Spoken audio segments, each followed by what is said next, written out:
पुनुगुलु आंध्र प्रदेश के कुछ तटीय जिलों में एक स्नैक और आम street food.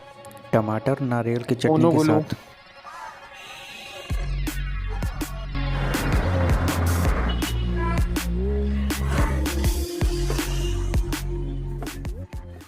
The temple dance park.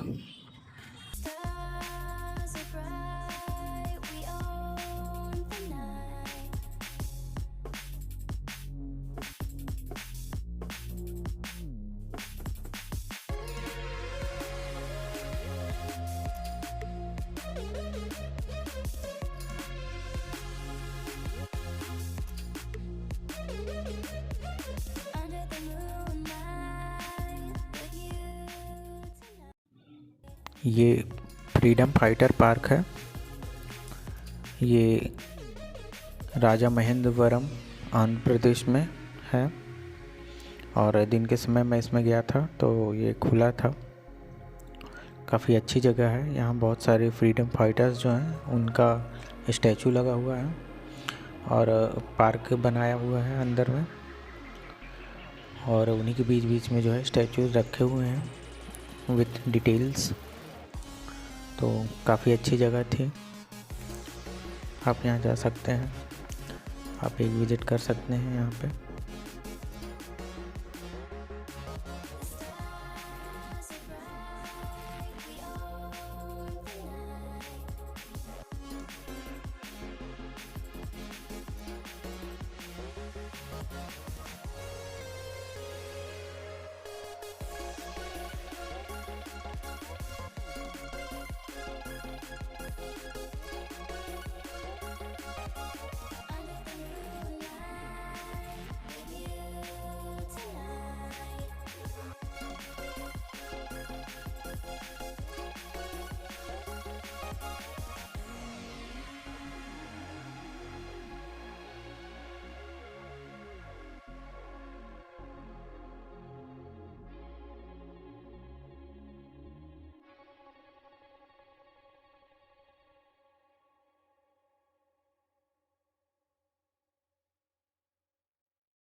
ये वीगन बर्ड्स शॉप है और मैं यहाँ गया था पर ये बंद थी दुकान, तो एक बार कॉल करके जाएं।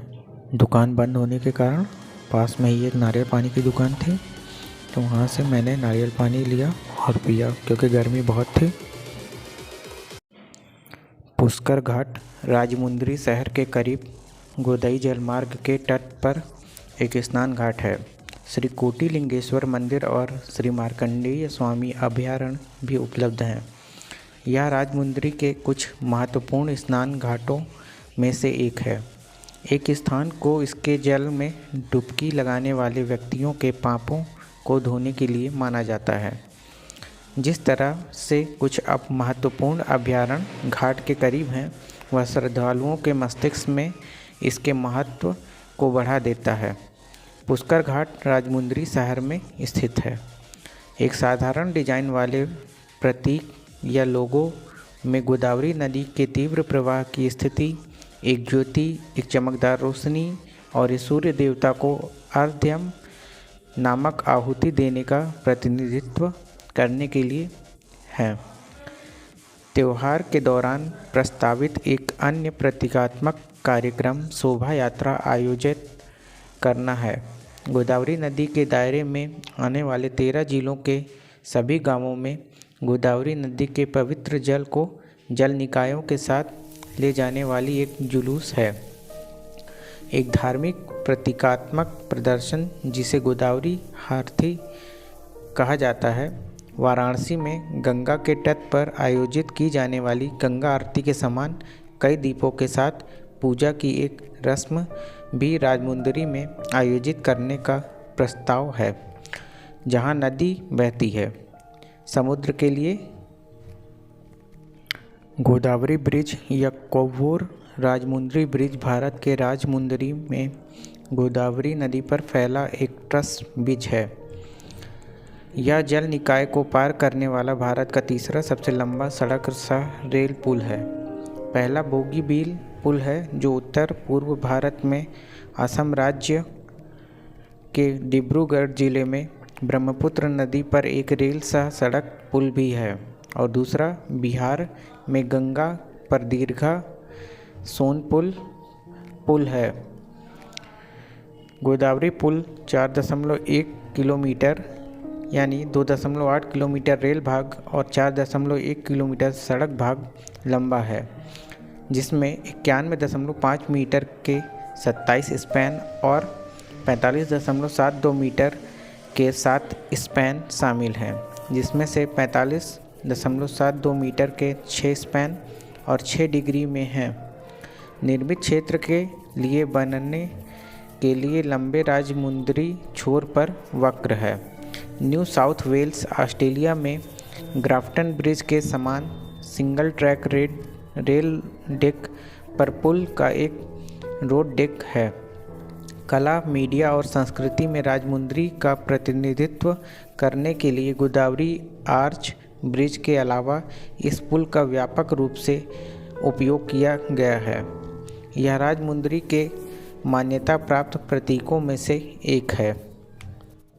भूगोल की बात करें तो सड़क सह रेल पुल गोदावरी नदी 1000 किलोमीटर यानी 620 मील से अधिक लंबाई में दक्षिण भारत की सबसे बड़ी नदी पर बनाया गया है, क्योंकि यह नदी के 60 किलोमीटर यानी 37 मील नीचे की ओर समुद्र में उतरने से पहले डेल्टा में प्रवेश करती है।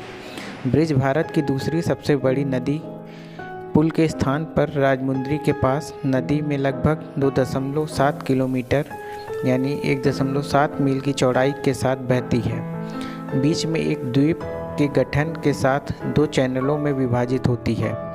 नदी में देखा गया अधिकतम डिस्चार्ज लगभग 3 मिलियन मीटर क्यूब पर सेकेंड और जल प्रवाह का अधिकतम वेग 5 मीटर यानी 16 फीट प्रति सेकेंड बताया गया है। अगर इसके निर्माण के इतिहास के बारे में देखें तो तीसरी पंचवर्षीय योजना के दौरान चेन्नई हावड़ा ब्रिज के बीच रेलवे ट्रैक के दोहरीकरण की योजना बनाई गई थी। कोव्वूर और राजमुंदरी के बीच के छोटे खंड को छोड़कर अधिकांश मार्ग को दुगना कर दिया गया था, जहां 3 किलोमीटर लंबी गोदावरी नदी पर एक पुल बनाया जाना था। 1964 के दौरान राजमुंदरी में गोदावरी नदी पर दूसरे पुल के निर्माण को कोव्वूर और राजमुंदरी के बीच ट्रैक के दोहरीकरण के हिस्से के रूप में स्वीकृत किया गया था, लेकिन कोव्वूर और राजमुंदरी के बीच एक सड़क संपर्क के निर्माण के लिए स्थानीय आबादी की लगातार मांग रही थी, जो अनिवार्य रूप से पूर्वी गोदावरी और पश्चिमी गोदावरी जिलों को जोड़ेगी। आंध्र प्रदेश राज्य सरकार चेन्नई हावड़ा के बीच रेलवे ट्रैक के दोहरीकरण के एक हिस्से के रूप में निर्माणाधीन रेल पुल के ऊपर एक रोड डेक जोड़ने के प्रस्ताव के साथ आगे आई।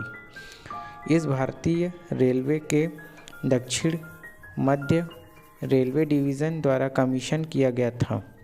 पुल का निर्माण 1970 के दशक की शुरुआत में भारत भारी उद्योग निगम लिमिटेड की एक समूह company Braithwaite Burn and Jessop construction company द्वारा शुरू किया गया था। पूरा होने पर यह एशिया का सबसे लंबा रेल सह सड़क पुल बन चुका था। अगर इसकी सिस्टर ब्रिज के बारे में बात की जाए तो पुराना गोदावरी पुल ओल्ड गोदावरी ब्रिज या हैवलॉक ब्रिज 1900 में मिस्टर FTG वाल्टन द्वारा बनाया गया था, जो अब डिकमीशन हो गया है। इस ब्रिज में 56 स्पैन है और यह 2754 मीटर लंबा है। यह पत्थर की चिनाई और स्टील गार्ड्स के साथ बनाया गया था और निश्चित रूप से ब्रिटिश इंजीनियरिंग का चमत्कार था। इसके विकल्प के रूप में न्यू गोदावरी ब्रिज बनाया गया था। गोदावरी चाप पुल गोदावरी आर्च ब्रिज राजमुंद्री के पास बना तीसरा ब्रिज है। हिंदुस्तान कंस्ट्रक्शन कंपनी HCC द्वारा निर्मित यह पुल एक आधुनिक इंजीनियरिंग उपलब्धि है। पुल धनुष स्ट्रिंग गार्ड्स मेहराब से बना है। पुल 350 किलोमीटर प्रति घंटा रेल सेवाओं के लिए फिट है। इसे मार्च 1997 में यात्री यातायात के लिए कमीशन किया गया था और 2003 से भारतीय रेलवे द्वारा ट्रेनों को चलाने के लिए पूरी तरह से मंजूरी मिल गई थी।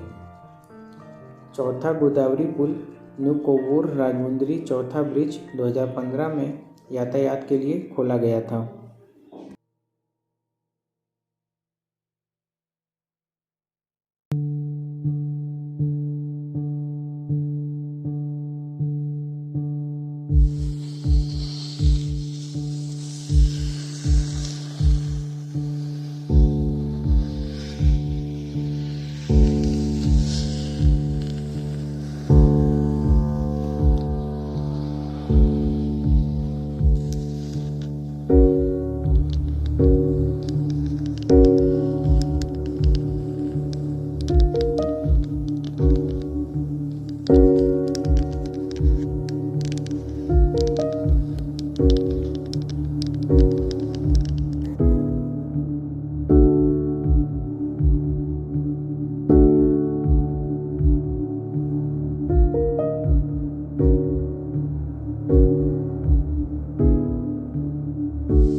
per person.